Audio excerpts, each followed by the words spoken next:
Since you guys are so amazing, I have another video for you today. And if you haven't seen the thank you video yet, make sure to watch it. It tells you guys how amazing you are. You can check it out right up here. So before we begin, I'm going to flash the chart. Only 2.2% of people watching these videos are subscribed. If you're not subscribed and you like the video, make sure to subscribe because it only takes you a few seconds and it helps the channel out a bunch. Without further ado, let's get into the video. So in today's video, we're talking about the Oculus Quest, which is probably my favorite device that came out in 2019. And this is not an over-exaggeration. I absolutely love this thing because when it came out, it was released as a standalone headset with a mobile processor that can do gaming at a PC level standard, which was already amazing as is, but what Facebook has done with it throughout this year makes it even more amazing. And today I'm going to answer the question on whether it's still worth it.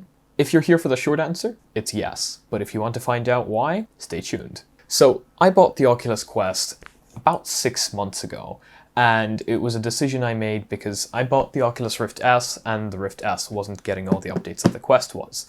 I was very, very excited to find out that the Oculus Quest was going to get all these hand tracking updates, this pass-through plus, everything like that. So I pulled the trigger and I decided to get it.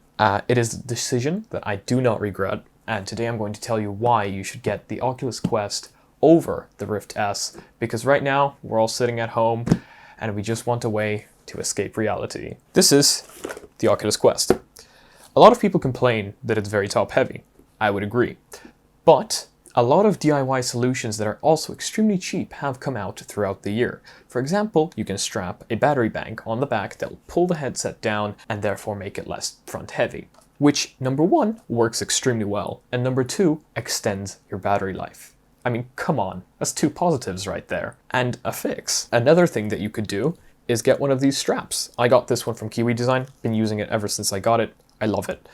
Of course, you can have your VR covers for it and everything like that to make it softer on your face. I got a few of those. These are the Oculus Quest controllers.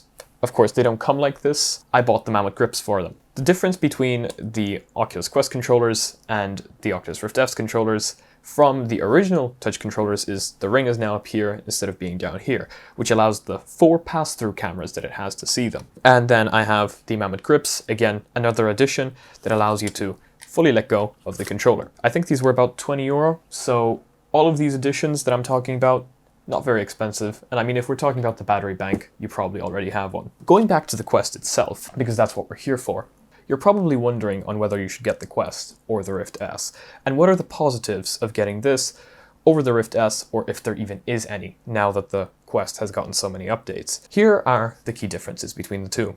The Oculus Quest has 4 pass-through cameras instead of 5. It's missing one here at the top. The Rift S has one here at the top that allows for tracking above the head. But what I have noticed over time is that the Quest doesn't really sacrifice tracking that much. These cameras here, they're kind of fisheye cameras, and they're angled out a little bit, so they can actually see a much larger viewing angle than you think. They might lose out here a little bit, but the processor that is built into the Quest actually compensates for that, and it does it really, really well using the gyroscope and the accelerometer in the controllers itself. So I have not really noticed a difference when moving my hand behind me or waving it above me. Another key difference, of course, is that the Quest is fully wireless, compared to the Rift S, which needs to be tethered at all times. This is absolutely amazing, because you can take the Quest with you on a plane flight, you can bring it over to a friend's house, maybe not right now, social distancing. You can bring it over to your relatives, show them the joy of VR. You can't really do that with the Rift S. I tried, I brought it to Poland.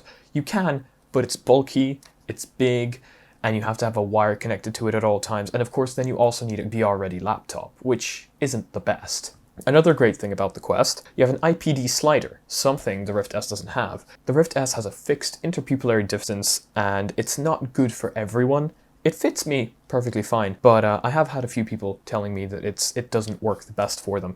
Here, you can move your IPD to the exact IPD of your eyeballs, which is great because it's always nice to have that sharper image when you're in VR for maximum immersion. Talking about immersion, this thing has a higher resolution display than the Rift S, but the screen door effect is actually larger on the Quest. It's not big enough for me to start complaining about it, but I do know it's there. To be completely honest with you, it's not a big enough difference for me to recommend the Rift S over the Quest just because of this one thing. Let's talk about all the updates the Quest has gotten, because this is absolutely incredible and I've been making a bunch of videos about these. So here are basically the main reasons as to why I would recommend you get the Quest over the Rift S. The Quest can now play Steam VR games, and I'm sure most of you already know this, but if you purchase Virtual Desktop, and there are a few free alternatives, but I'm going to talk specifically about Virtual Desktop here. If you purchase Virtual Desktop, you can actually play Steam VR games on this. Of course, you do need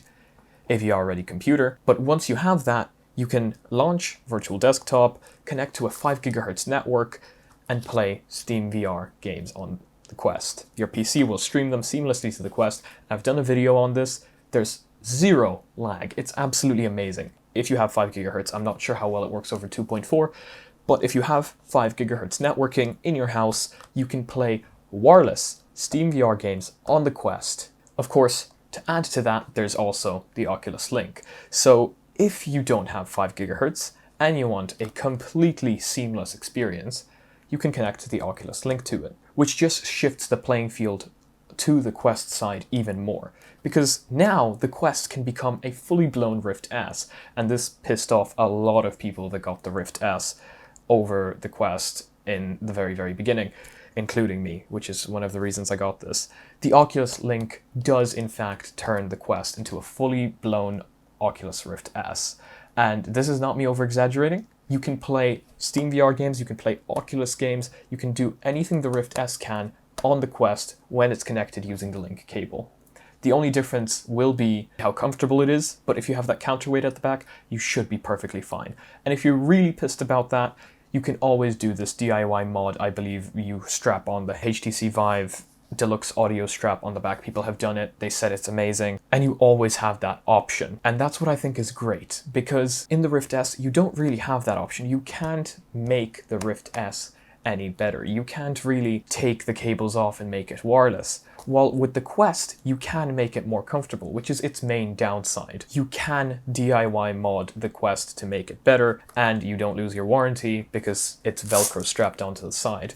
Therefore, I believe the Quest is just so much better than the Rift S. I think, realistically, now, in May of 2020, you shouldn't really be getting the Rift S because of how much upgrades the Quest has come out with. The Oculus Link, wireless Steam VR, hand tracking, AR, all of these things are just slowly pushing the Rift S out of the playing field, which is really sad to see because Oculus released the Rift S, I think, knowing what would happen with the Quest, because come on, they're a big company, they probably planned all of this, which makes me wonder why they released it. So now with all of this happening, I would definitely recommend the Oculus Quest over the Rift S, and if you're looking for a VR headset to buy, definitely get this. You get mobile VR, you get PC VR, you get all of that in one, and you can play Steam VR games wirelessly. And I'm saying this over and over again because it's something I recently found out and I absolutely love it, and my mom's been playing as well and she loves it. So to answer this question,